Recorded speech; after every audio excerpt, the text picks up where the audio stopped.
संचिता उगले एक निरागस, कष्टाळू आणि होतकरू अभिनेत्री. तिच्या कुमकुम भाग्य आणि छावासारख्या चित्रपटातून घराघरात पोहोचलेली मंडळी मनोरंजन विश्वातून अत्यंत धक्कादायक बातमी समोर आली असून प्रसिद्ध टीव्ही आणि चित्रपट अभिनेत्री संचिता उगले हिने मुंबईजवळ नालासोपारा येथील आपल्या राहत्या घरात गळफास लावून अत्यंत टोकाचं पाऊल उचललंय. अवघ्या 22व्या वयात आपल्या अभिनयाची चुणूक दाखवणारी आणि सोशल मीडियावर सतत सक्रिय राहून चाहत्यांच्या चेहऱ्यावर हसू आणणारी ही उमदी अभिनेत्री अचानक असं काहीतरी करेल यावर कोणाचाही विश्वास बसत नाहीये. 14 जून रोजी घडलेल्या या दुर्दैवी घटनेने पुन्हा एकदा सिनेसृष्टीतील कलाकारांच्या मानसिक आरोग्याविषयी आणि पडद्यामागच्या संघर्षाविषयी मोठी चर्चा सुरू झाली आहे. संचिता हिने स्वतःला संपवण्याच्या अवघ्या काही तास आधी इंस्टाग्रामवर आपला एक रील व्हिडिओ पोस्ट केला होता, ज्यामध्ये ती अत्यंत आनंदाने डान्स करताना दिसतीये. त्यामुळे इतकी मोठी वेदना मनात लपवून ती इतक्या आनंदाने रील कशी बनवत होती या विचाराने चाहते आणि तिचे सहकलाकार प्रचंड सुन्न झाले आहेत. या पार्श्वभूमीवर आता अनेक प्रश्न उपस्थित होत आहेत.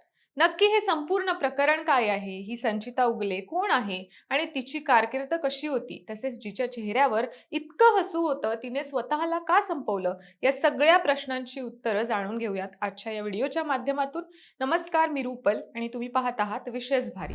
मंडळी, संचिता उगले ही मूळची नाशिक इथली असून तिने तिचं प्राथमिक आणि माध्यमिक शिक्षण नाशिकमधूनच पूर्ण केलं होतं. तिला बालपणापासूनच अभिनयाची आणि नृत्याची प्रचंड आवड होती आणि याच आवडीपोटी तिने पुढे मनोरंजन क्षेत्रात आपलं नशीब आजमावण्याचा निर्णय घेतला होता. नाशिकच्या GMD कॉलेजमध्ये शिक्षण पूर्ण करून तिने मुंबईची वाट धरली आणि मुंबईत येऊन अभिनय क्षेत्रात आपली प्रचंड ओळख निर्माण करण्यासाठी संघर्ष सुरू केला. सुरुवातीच्या काळात तिने अनेक ऑडिशन्स दिल्या, अनेक नकार पचवले, परंतु तिने जिद्द सोडली नाही. रंगभूमीवरील कामाचा अनुभव आणि नाटकांची आवड यामुळे तिच्या अभिनयात एक वेगळीच परिपक्वता होती आणि याच मेहनतीच्या जोरावर तिला हळूहळू छोट्या पडद्यावर म्हणजेच टेलिव्हिजन विश्वात काम मिळायला सुरुवात झाली.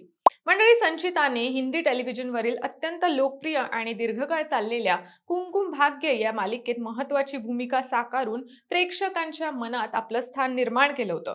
या मालिकेतील तिच्या अभिनयाचं प्रचंड कौतुक झालं होतं आणि त्याच प्रसिद्धीवर तिला घराघरात ओळख मिळाली होती. याशिवाय सोनी सब वाहिनीवरील अत्यंत लोकप्रिय आणि कौटुंबिक मालिका वागले की दुनियामध्येही तिनं काम करून आपल्या सहज सुंदर अभिनयाची चुणूक दाखवली होती. त्यासोबत दंगल टीव्हीवरील दिलवाली दुल्हा ले जाएगी या शो मध्ये तिने साकारलेली सुकून नावाची भूमिका प्रेक्षकांना प्रचंड आवडली होती. संचिताने केवळ मालिकांमध्येच नाही तर चित्रपटांमध्येही आपल्या अभिनयाची छाप सोडली होती.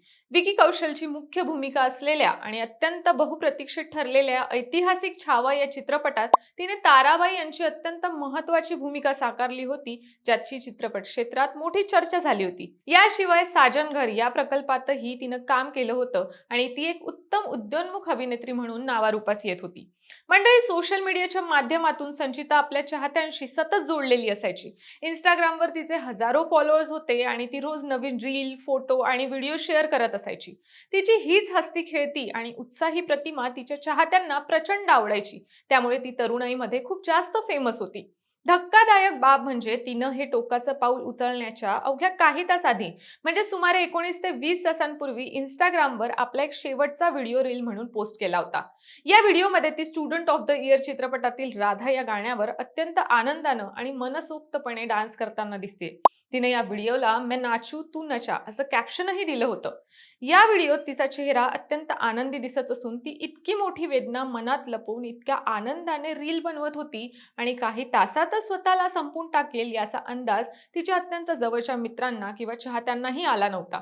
14 जून रोजी घडलेल्या या संपूर्ण प्रकरणाची पार्श्वभूमी पाहिली तर संचिता नालासोपारा पूर्व येथील आचोले पोलीस ठाण्याच्या हद्दीत आपल्या आई वडील आणि 15 वर्षांच्या लहान बहिणीसोबत राहत होती.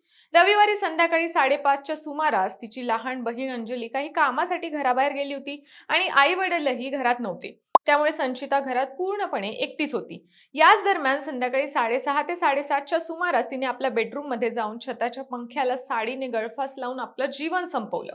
जेव्हा तिची बहीण आणि कुटुंबातील इतर सदस्य घरात परतले तेव्हा त्यांना संचिता बेडरूममध्ये पंख्याला लटकलेल्या अवस्थेत आढळून आली. हा प्रकार पाहताच कुटुंबाला प्रचंड मोठा धक्का बसला आणि त्यांनी आरडाओरडा करून स्थानिक नागरिकांच्या मदतीने तिला तातडीने खाली उतरवलं आणि जवळच्या महानगरपालिकेच्या रुग्णालयात नेलं. परंतु तिथं पोहोचताच डॉक्टरांनी तिला तपासून मृत घोषित केलं. या घटनेची माहिती मिळताच आचोले पोलीस ठाण्याचे अधिकारी आणि कर्मचारी तात्काळ घटनास्थळी दाखल झाले. पोलिसांनी संपूर्ण घराची झडती घेतली आणि तपास केला, परंतु प्राथमिक तपासात घटनास्थळावरून पोलिसांना कोणतीही सुसाईड नोट किंवा चिठ्ठी सापडली नाही. सुसाईड नोट नसल्यामुळे तिने नक्की कोणत्या कारणास्तव हे अत्यंत टोकाचं पाऊल उचललं, त्यामुळे याबद्दलचं गूढ अधिकच वाढले. पोलिसांनी या प्रकरणाची तुर्तास अकस्मात मृत्यू म्हणून नोंद केली आहे. मृतदेह शवविच्छेदनासाठी पाठवून दिलाय. शवविच्छेदनाचा अंतिम अहवाल आल्यानंतरच मृत्यूची नेमकी वेळ आणि अधिकृत कारण समोर येईल असं सांगण्यात येते.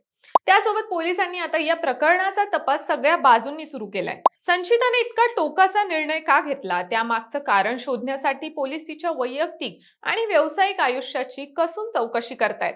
संचिताच्या मोबाईल फोनचे कॉल रेकॉर्ड्स, मेसेजेस आणि तिचं सोशल मीडिया अकाउंट सायबर पोलिसांच्या मदतीने तपासलं जातंय, जेणेकरून मृत्यूच्या आधी ती कोणाच्या संपर्कात होती का, तिला काही मानसिक त्रास, नैराश्य अथवा आर्थिक अडचण होती का याचा सुगावा लागू शकेल. यासोबतच पोलिसांनी तिच्या आई वडील, बहीण आणि मनोरंजन क्षेत्रातील तिचे जवळचे मित्र आणि सहकलाकार यांचे जबाब नोंदवून घेतले आहेत. व्यावसायिक आयुष्यातील वाढती स्पर्धा, कामाचा ताण किंवा वैयक्तिक जीवनातील काही वाद यामुळे ती नैराश्यात होती का, या दिशेनेही आचोले पोलीस कसून शोध घेत आहेत. त्यामुळे तिचं आयुष्य संपवण्यामागचं मुख्य कारण लवकरच समोर येईल असं पोलिसांचं म्हणणं आहे. बाकी मंडळी, या घटनेबद्दल तुमचं मत काय हे आम्हाला कॉमेंट्समध्ये नक्की सांगा आणि आमच्या विशेष भारीच्या YouTube चॅनलला सबस्क्राईब करायला विसरू नका.